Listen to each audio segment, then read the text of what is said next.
I just want to say that having cats in your bee yard is very beneficial, guys. Oh my god, the cat killed the mouse. What happened? You evil cat. Like, what were you thinking? Like, we tried to save it, guys. Like, but the cat just came right over here, like, really quick, and just, the cat's a red flag. Yeah, that's why they circle Oh this area. god, the cat's a red flag. Like, it's super bad, guys. Like, I don't know what to do. Maybe we should have it euthanized. I mean, like, why aren't you eating grass? Like, cat, eat grass.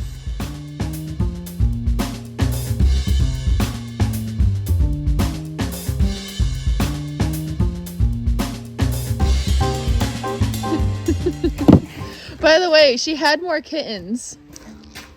Hey, cutie. Here's our mama and some of her babies. Can't see the other ones. Oh, love. We should keep this one. Why? This one's adorable. The front one with the thing on its head. Like the brown one. Yeah. I like that one.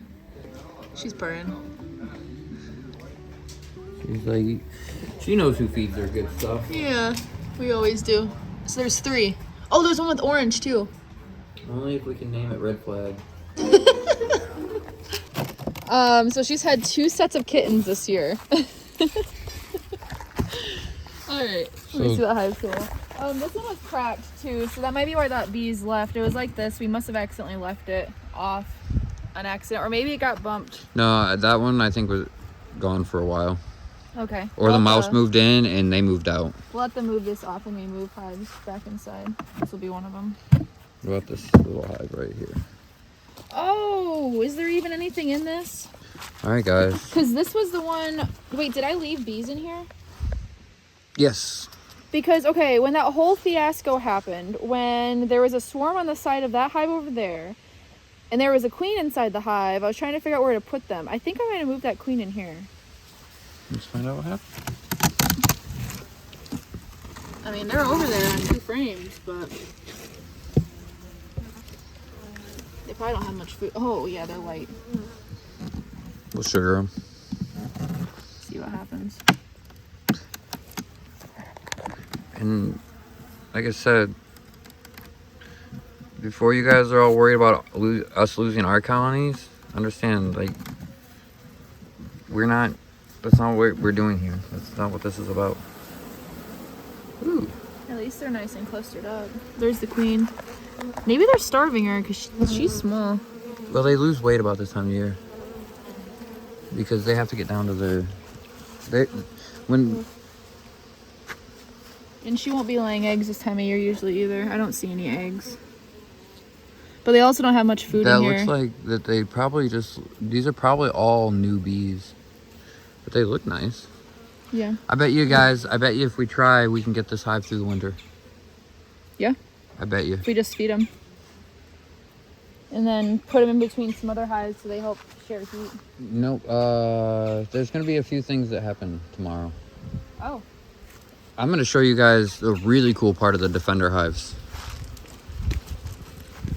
So we will go through and we'll figure out a couple of our smallest hives, and I will show you what we're going to do with those.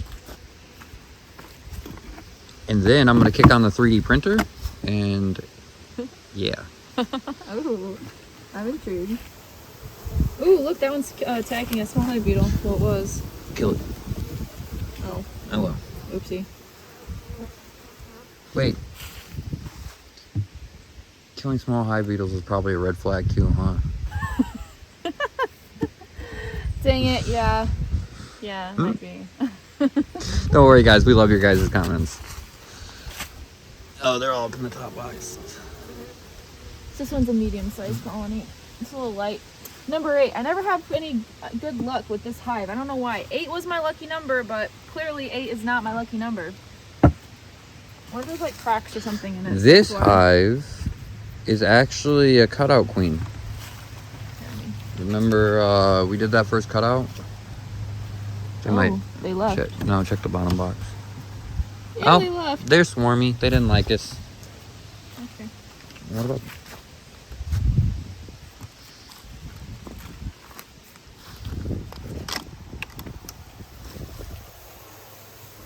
Ooh, those are not happy. Yeah, let's not get too crazy with those guys.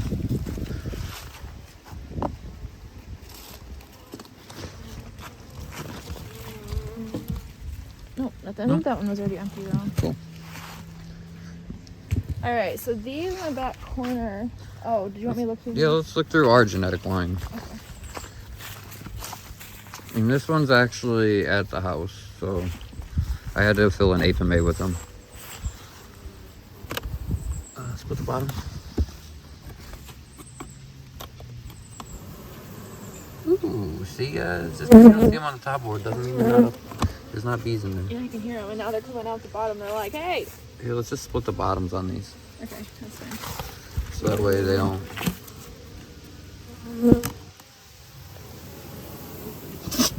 Oh, careful. Let's look there for a nice little cluster. Yeah, they're doing what they got to.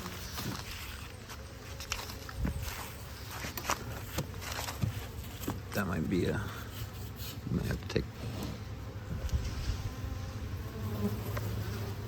There's bees in them. You guys are not happy. Well, it's the time of year they're like, hey, you aren't supposed to be looking at me. So we let Vipledu swarm this year. She left. This is her daughter. Ooh. You see? Can you see the? Okay, so you see what I'm saying about how Vipledu is? Because these look just like the hives at the pumpkin patch. Like we have no worries about Vipledu, and we're not worried about our hives that have Vipledu genetics, because they are all going to look exactly like this. And she's now somewhere in the wild, beautiful yonder out here. And I know people are like, if you let your bees swarm, you're just a bad beekeeper. But like I said before, here, take that lid off. Yeah, this one's like falling apart. Yeah. It's gonna be workshop season next year. Oh, and it's soaking up moisture too, yeah. There you go, I'm gonna throw that one on there.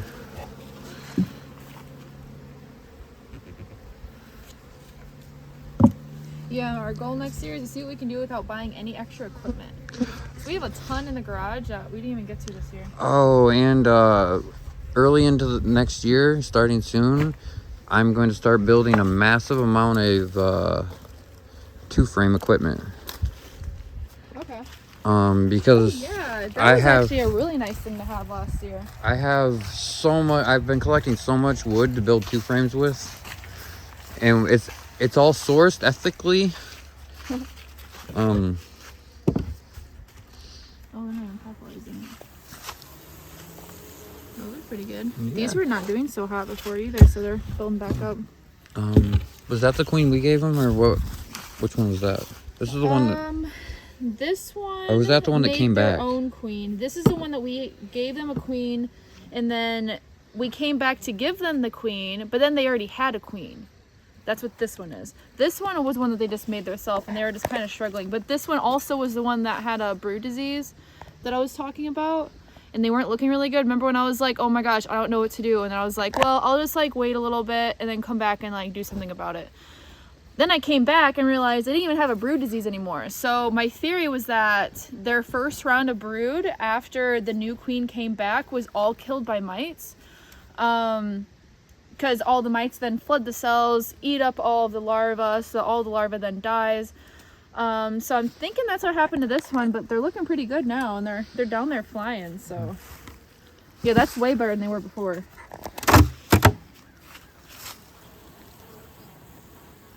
What's the bottom box look like? Ooh, that's good, and this has got some weight too. Yeah. They'll still need sugar, but that's Yeah. not bad. All right, so this is officially like Balana, I thought. I guess I'll have to look at the notes. But last time I checked, I thought this hive Check was the bottom. not doing that great. Yeah, we're gonna check the bottom box, Because guys. either they swarmed, and they swarmed too late because she never got a new queen this year, that was my mistake. Oh, that's heavy. Oh no, she's looking pretty under there. She's just one box. She's looking good. pretty. She's one So box. yeah, they must have, because they were way bigger this year. This was the hive that was 4 boxes tall. Now I should have cut her back a little bit sooner. That's what I learned. I think she would have did a lot better if I did that, because like I said, she never had a new queen, so it was an old queen. I never let them swarm. I never let them requeen, and I should have done that. I think that's why they ended up swarming so late. But yeah. Yeah. So what do we got going on this little one right Guys, here? these are some late splits that I did off of Balana and the OG hive. Which actually, I really like the time of year that we did these splits because they are looking amazing. So they're probably in the bottom box.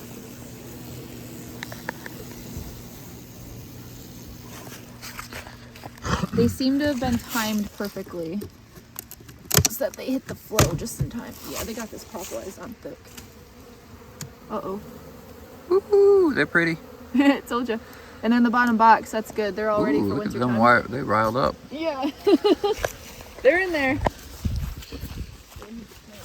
So this one is the one that started breeding from Viplidu's genetics and This changed. one? Yeah, it changed to how they keep their hive. And I know, I was so upset because OG, okay, the reason I liked her so much is one, I could literally remove and take off a split out of their hive and leave only 2 frames for them.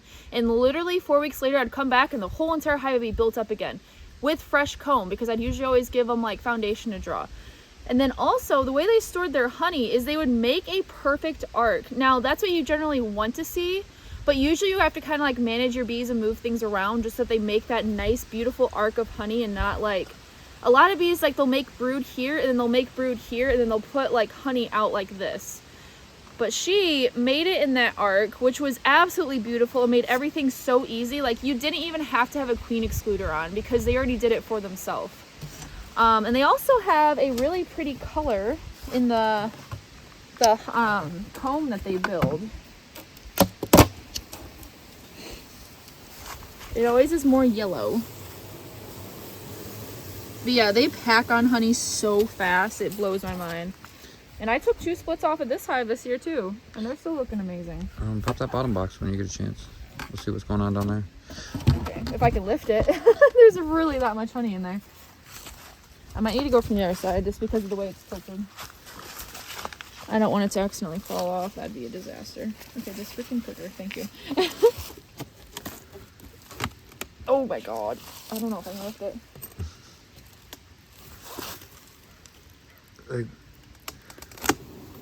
Oh, they're roaring. Oh yeah.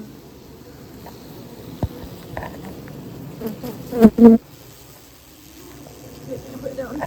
It's really heavy. Wait, so the amount of propolis that happens in this yard. Look at this. Like it's I don't know why, but Oh, well, also that's another thing. No, this genetic. So every single year I've had them, if I don't have a entrance reducer in, they'll build one themselves out of propolis. I've seen in the past they would always start to kind of like propolize it down so they'd have the smallest entrance possible. Never seen bees do this, so I thought that was really cool. I do enjoy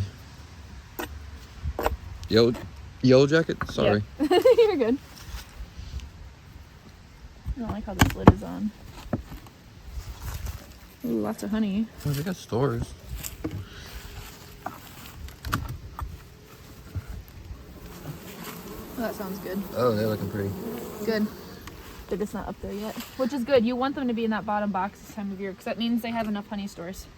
That's the thing, like, as long as you don't have like worn out winter bees from trying to take down sugar water and stuff.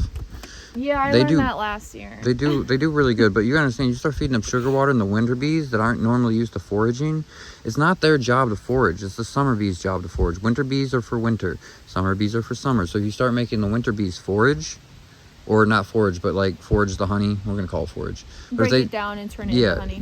Then wears them out. It does. What were you saying about it? Like it does what to them now? Oh, so bees, the thing that differentiates summer bees from winter bees is vitellogenin. So it is this protein in the fat body of a bee, and they found out that this is actually what varroa mites feed off of. It's not the hemolymph, the bee blood that they feed off of, but actually that fat body, and particularly that vitellogenin. And what it's responsible for is, one, it's their energy reserve throughout the whole entire winter time, and that's actually why winter bees can live as long as they do. And then 2, it also acts as like their immune response. So because of vitellogenin, if you ever go into a hive and you notice that you have chewed down brood, the reason they're doing this is they're ingesting this brood that has a virus, taking that into them, then using vitellogenin. There's like a vitellogenin transport that they're then able to move that into the glands that make the brood food, and they'll feed it back to the brood in forms of, like, I would call it like a vaccine, is kind of like what they're doing, so that the brood then becomes, they're in contact with that virus and they can form their own immunity for it. And then also vitellogenin, this is why it's so freaking cool, and it's so essential. Also, the third thing is, once you hit like the springtime and they start having to make the brood for the next season and get ready and ramped up for springtime and that big flow, a lot of times they don't have enough protein in the hive because they've already ate all of their bee bread, there's no more pollen, and in order for them to make brood food, they need to have protein. That vitellogenin also helps them with that. So yeah, that was like a long tangent, but No, I like it. Because she's a science. Okay. She brings a lot of science to the experiments, and I do appreciate that, because I'm more of the see what happens type, is where she's like, hey, I just learned something new, we should try this, and I'm like, okay, let's try that. Yep. We offset each other really well. No, we do. We both bring different things to the table so that we can kind of like tweak things accordingly. Because like I bring this information, you bring this information. Sometimes I'm like, I don't know, that might be too much. And you're like, just trust me. And it balances itself out really well. You know what they say, opposites attract. Yeah. Yes, they do. Okay, so you seen in the bottom yet? Oh, they're in a nice cluster. Look at that. That's what you want to see right now. Okay, these are going to be good wintering bees. Wait. Let me see the hive tool. Alright, set it down as soon as I set it down.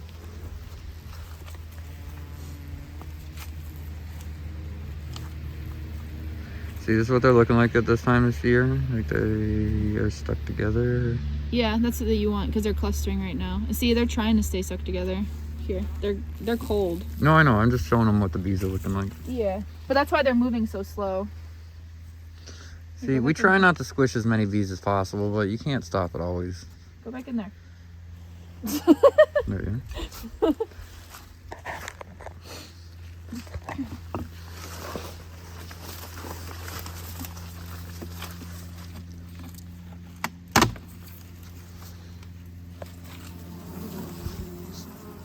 Are they clustered up? They got a small little cluster, but you might have to check the top.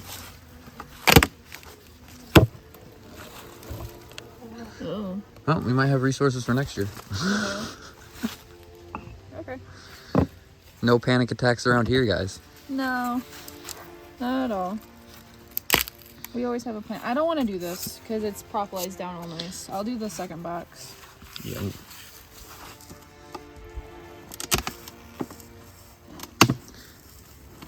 Oh, that's heavy. Okay, guys. That is beautiful. Yeah, that one's heavy too. Oh, and if it helps, none of these have been treated all year. Ooh, clustering very nicely. Yeah, these guys look like they know what they're doing. Let's see the bottom box. We do need to get a different lid because some of these lids are bowed.